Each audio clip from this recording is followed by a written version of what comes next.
지난 2022년은 기준금리가 너무나 빨리 올라갔습니다. 기준금리가 빨리 올라가면서 부동산이건 주식이건 대출을 받았던 자금들이 대출금리가 확 올라가니까 이거 안 되겠다. 싹 다 매도를 하겠다 하면서 주식, 부동산 시장이 폭락할 거다 이런 공포감에 사로잡히면서 주식시장이 급락을 했던 그 시기가 바로 2022년이죠.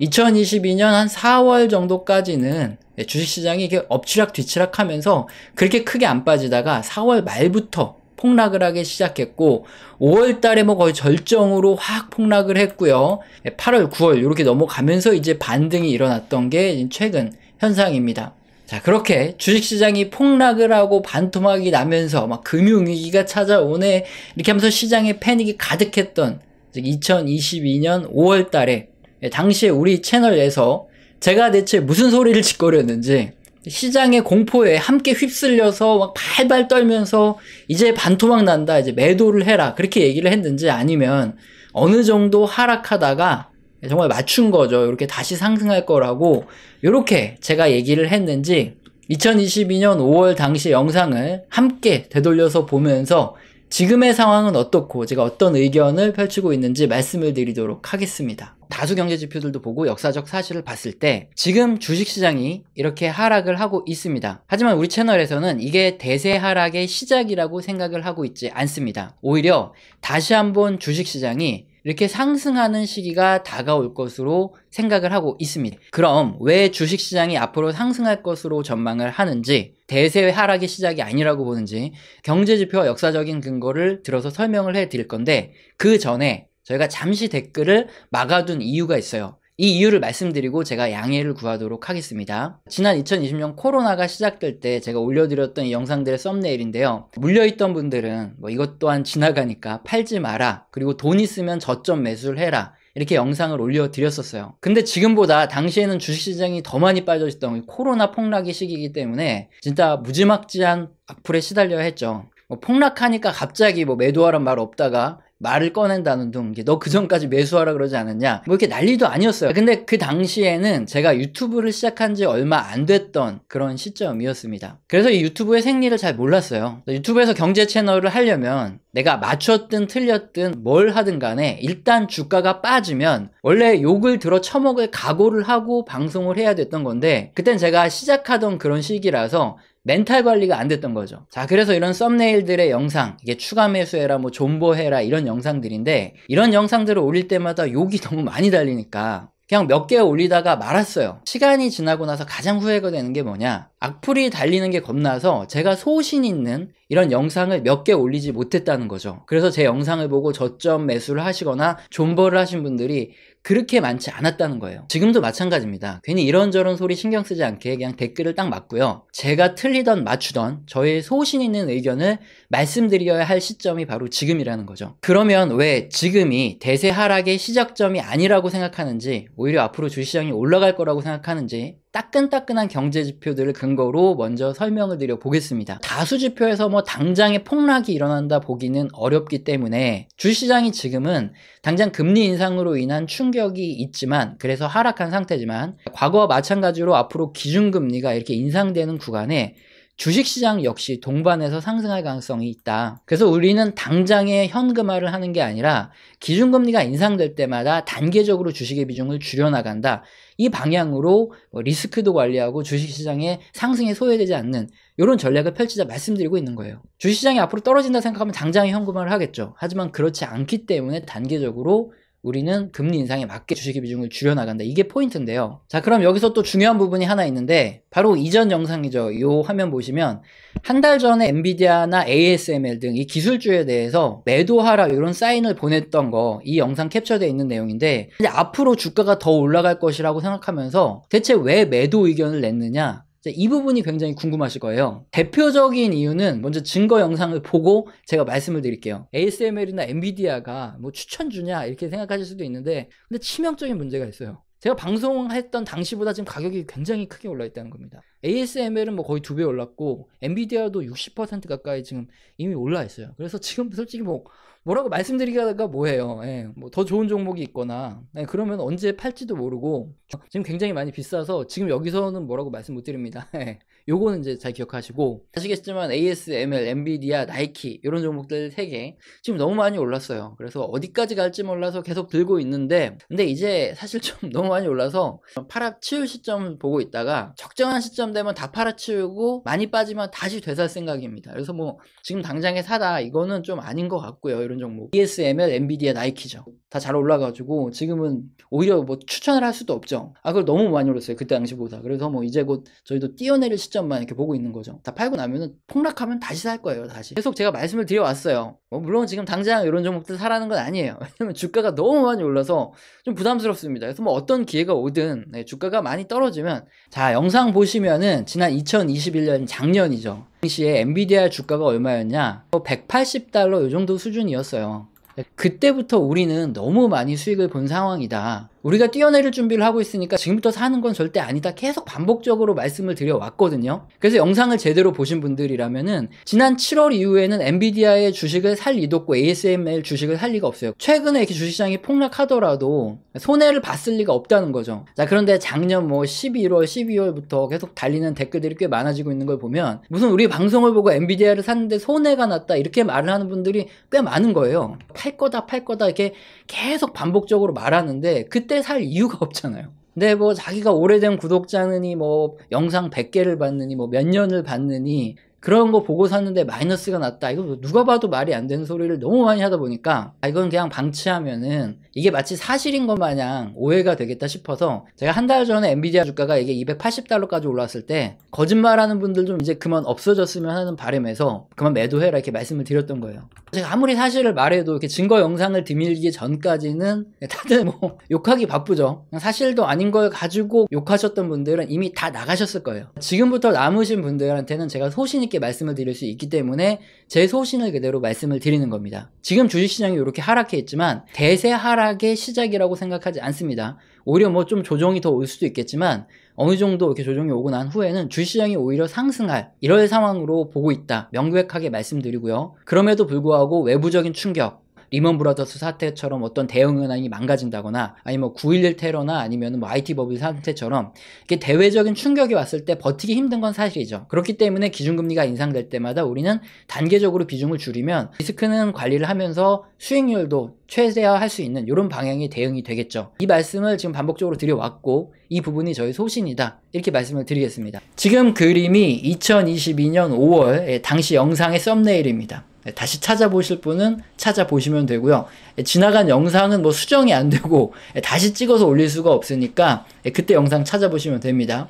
그리고 지금은 언제냐, 2023년 10월 2일 지금 찍고 있어요.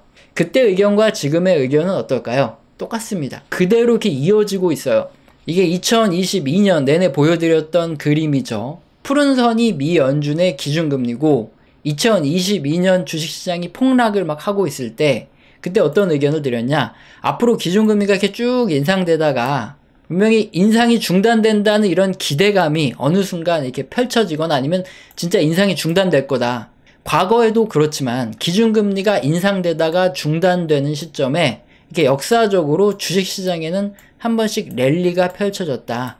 그러니까 앞으로도 2022년 말 또는 3년쯤에 기준금리 인상이 이렇게 중단된다는 기대감이 커지거나 진짜 기준금리 인상이 중단될 수 있는데, 그때는 주식시장이 이렇게 반등을 해서 랠리가 한번 나올 거다, 이렇게 말씀드렸는데 지금이 딱 그런 상황이죠.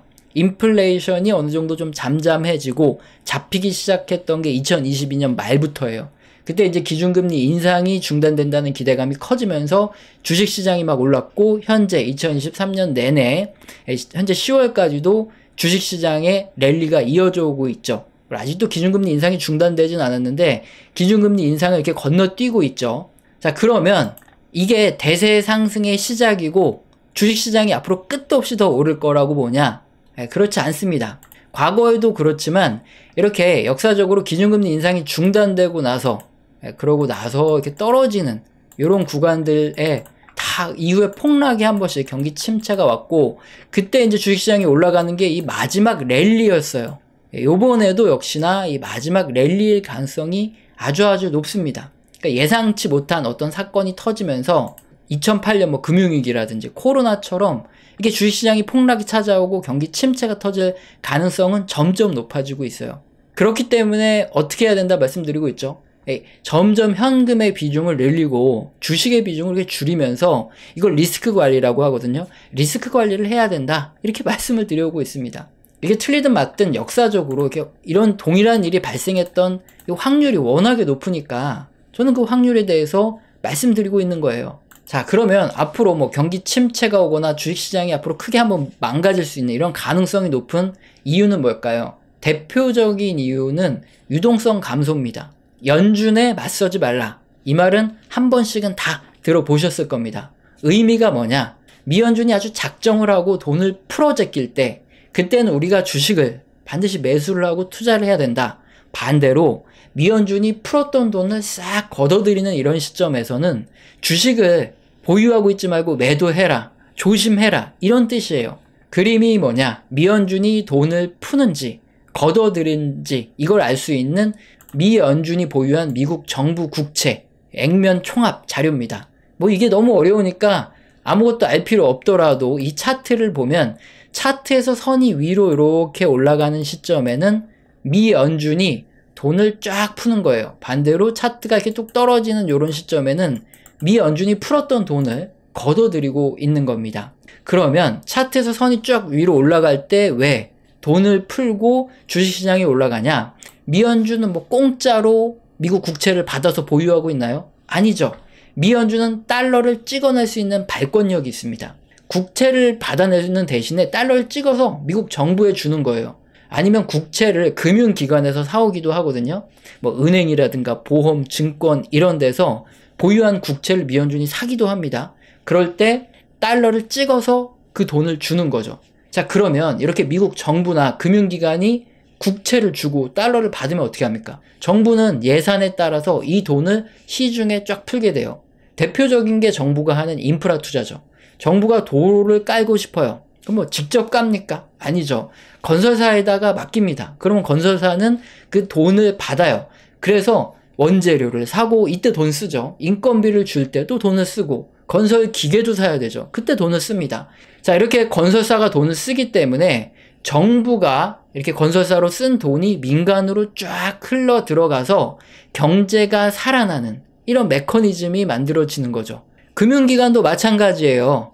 국채를 미연준에다가 팔고 받은 달러로 직원들 월급을 주든가, 아니면은 뭐 기업, 이런 회사채에 투자를 합니다. 그럼 이 돈이 시중에 돌고 돌아가면서 경제가 살아나죠. 자, 이렇게 차트에서 미연준이 보유한 미국 정부 국채, 이게 많아지는, 즉 위로 올라가는 구간에서는 왜 경제가 살아나고 또 투자가 늘고 소비가 늘고 생산이 늘고 고용이 늘고 이렇게 경제가 좋아지는지 이 이유가 다 이해가 되시죠? 그럴 때 당연히 기업들의 매출도 늘어나고 이익도 늘어나고, 그러면서 이제 투자한 주식이 주가가 쫙 올라가는 이런 현상이 발생하는 겁니다. 이렇게 차트가 올라가서 이렇게 미연준이 돈을 풀 때는 당연히 우리가 주식 투자를 해야 되는 거고요. 자, 반대로 미연준이 보유한 국채가 이렇게 줄어드는 이런 구간들에선 어떤 일이 일어나고 있을까요? 만약에 미연준이 1,000억 원어치 국채를 가지고 있습니다. 근데 이게 만기가 됐어요. 그럼 미국 정부는 이 1,000억의 원금, 그리고 이제 또 이자, 이거를 미연준에 돌려줘야 됩니다. 그럼 미국 정부는 그만큼 쓸 돈이 없어지는 거잖아요. 당연히 정부가 쓸 돈이 줄어들면 이거 뭐 또다시 국채를 발행하거나 아니면 세금을 더 많이 걷어서 그래서 돈을 써야 돼요. 근데 미국 정부가 무한정 국채를 찍을 수 있습니까? 상원과 하원의 승인이 있어야 돼요. 지금 상황이 어떻죠? 공화당은 정부가 돈을 좀 덜 써야 된다. 그래서 국채 발행도 줄여야 된다. 이런 입장이에요. 반대로 민주당은 좀 펑펑 쓰자. 이런 입장이죠. 근데 지금 공화당이 미국 정부가 돈을 덜 쓰도록, 국채 발행을 쉽게 하지 못하도록 여러 가지 조정을 하고 있습니다. 그래서 지금 미국 정부가 쓸 돈이 부족해요.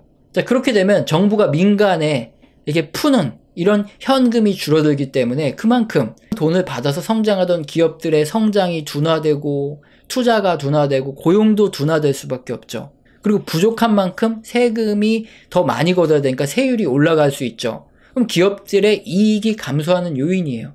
자, 이렇게 차트에서 선이 아래로 내려가는 이런 경우에는 미연준이 보유한 정부 국채가 줄어드는 경우로 왜 시중에 달러가 풀리는 게 아니라 오히려 회수되고 걷어들여가고 있는지 이제 이해가 되셨을 겁니다. 자, 그렇다면 지금 구간은 어떤 구간이죠? 당연히 미 연준이 돈을 회수하는 구간이에요. 걷어들이고 있습니다. 이게 정부가 돈을 이렇게 걷어들인다 그래서 곧바로 뭐 사람들이 이거 안 되겠다 어쩌고저쩌고 기업들이 다 망하니 나자빠지는 게 아니에요. 서서히 경제에 이 효과가 나타나고 결국에 이게 쌓이고 중첩이 되면 그러면 이제 폭락이 오는 겁니다. 지금 구간의 금리도 굉장히 높잖아요. 기업들의 입장도 그렇고 가게에서도 그렇고 이렇게 돈이 빨려 미 연준으로 들어가게 되면 이거 뭐 대출을 받던 어쨌든 해야 되는데 금리가 높으니까 그만큼 부담이 되는 거고 이익이 감소하는 요인이에요. 이자 비용을 많이 지불해 줘야 되니까. 그러니까 어느 시점에는 이렇게 경기 침체가 오고 폭락이 올 수 있는 이런 위험이 점점 높아지고 있는 겁니다. 즉 연준에 지금 맞서지 말라. 이 말 그대로 해석하면 자, 지금은 연준이 돈을 걷어들이고 있기 때문에 이런 구간에는 어떻게 하는 게 맞죠? 현금 비중도 늘리고 뭐 대출 껴서 레버리지 쓰면서 주식 투자하면 되겠습니까? 안 되겠습니까? 당연히 안 되죠. 자, 이렇게 리스크 관리라 그러죠. 리스크 관리를 하면서 이제 점점 보수적으로 대응을 하는 게 맞다. 이게 현재 상황이에요. 이거 말고도 지금 앞으로 경기 침체가 오고 주식시장이 아주 안 좋아질 이럴 근거는 아주 많죠. 이건 매일매일 발표되는 다수 경제지표에서 이 경고를 해주고 있어요. 이건 우리 채널에서 이제 주요 경제지표들이 발표될 때마다 계속 모니터링하고 설명해 드리고 있죠. 그래서 오늘 근거가 되는 모든 뭐 경제지표를 한꺼번에 설명드리는 것보다 우리 채널 영상을 이렇게 꾸준히 시청하시면 왜 지금 조심해야 되는지 이런 경제지표들에 다 나오는 거 하나하나 업데이트 매달 해드리고 있기 때문에 이 내용을 계속 꾸준히 시청하시면서 확인하시면 될 것 같습니다. 이렇게 궁금증을 확 자아내서 계속 영상을 시청해 주시길 바라는 그런 뭐 얄팍한 상술이다 뭐 이런 전략이다 보시면 될 것 같고요. 자, 우리 채널에서는 영상 시청하시고 도움이 되셔서 후원 주시는 감사하신 분들이 계십니다.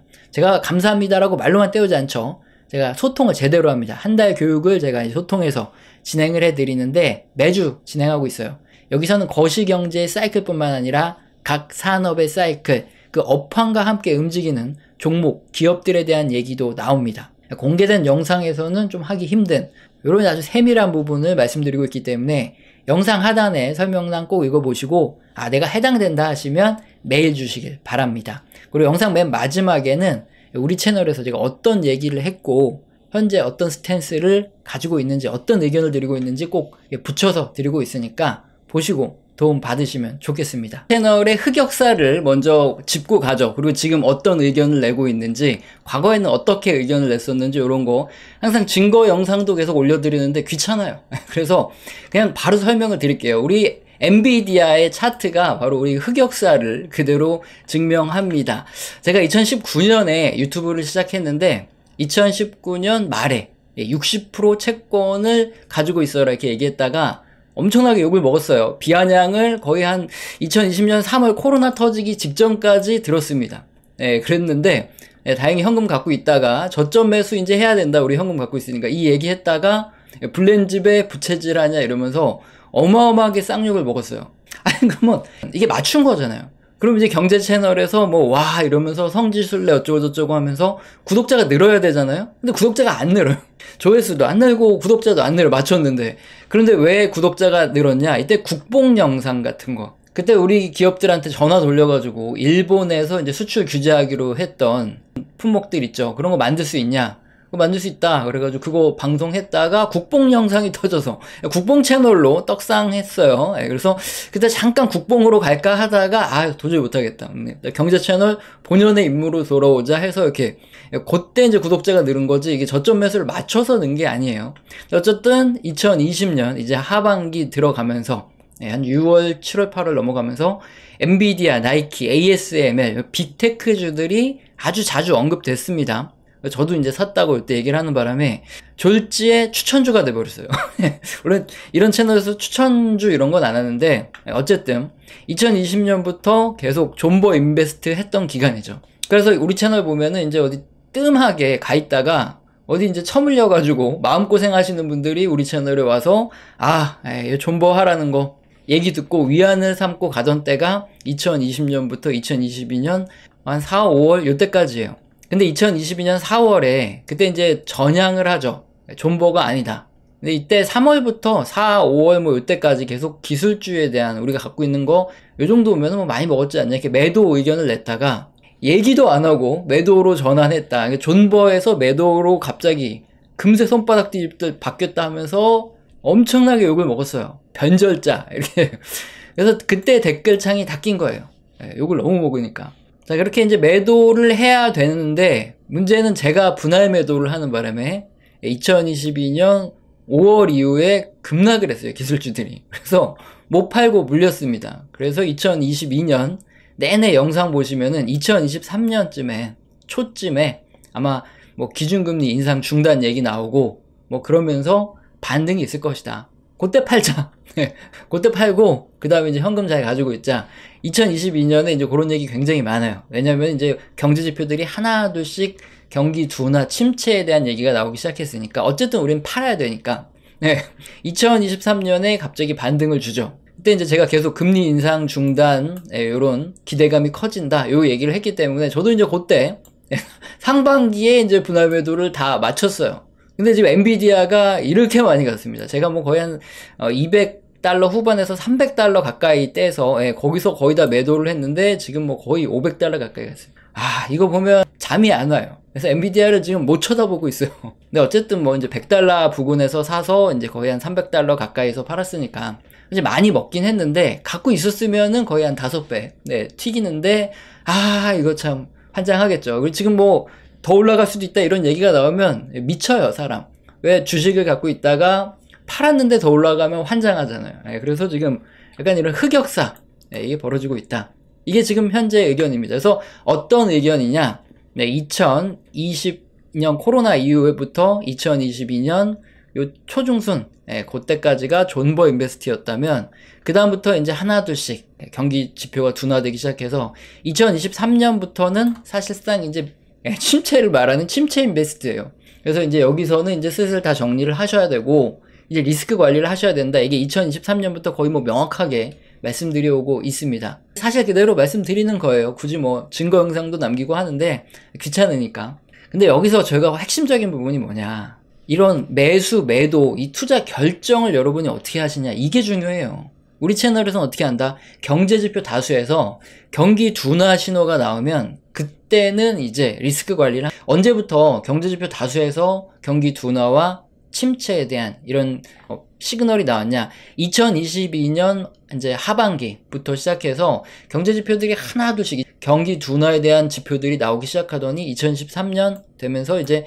경기 둔화 신호들이 거의 많이 나오기 시작했어요, 확실하게. 자, 그러면 이제 2023년에는 가지고 있던 걸 매도하고 리스크 관리를 해야 되는 거죠. 그리고 이 매도는 사실 테크닉이에요. 오랫동안 주식시장을 하다 보니까 알게 되는 건데, 요거 그림 2022년 내내 보여드렸던 거 아직도 쓰고 있어요. 그때 당시 이게 기준금리가 파란색인데 이게 거의 1%도 안 올랐을 때 영상 보면 내내 똑같은 얘기를 하는데 항상 역사적으로 어떻다? 이게 파란색이 기준금리 인상이 중단되고 하락할 때 그때 한 번씩 주식시장에 랠리가 꼭 이렇게 오더라. 그때 이제 매도하자. 이 그림은. 어쨌든 이건 뭐 테크닉이죠. 매도는 그냥 테크닉일 뿐이고 중요한 건 우리는 어떻게 간다는 거죠. 원칙대로 간다는 거예요. 경제지표 다수에서 경기 둔화 및 침체에 대한 경고들이 켜지기 시작하면 그때는 매도. 그리고 다시 언제 매수하냐? 다수 경제지표들에서 경제가 회복되고 있다 이런 신호들이 나타나기 시작하면 뭐 주식시장이 폭락을 하고 있던 뭐 하고 있던 그냥 그때 매수를 하는 거죠.